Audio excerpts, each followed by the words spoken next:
बहुत समय पहले की बात है।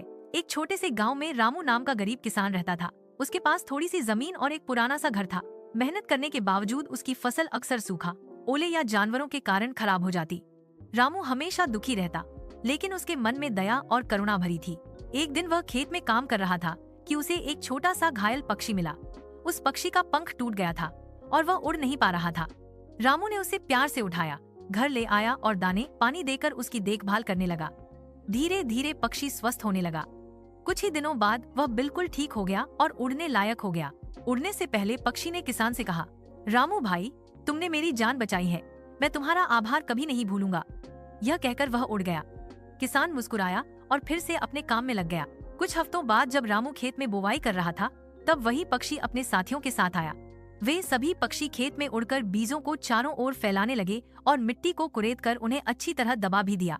उस साल रामू की फसल घने हरे पौधों से लहलहा उठी। गांव के लोग हैरान रह गए कि उसकी जमीन पर इतनी अच्छी फसल कैसे हुई। रामू समझ गया कि यह सब उस पक्षी की मदद से संभव हुआ है।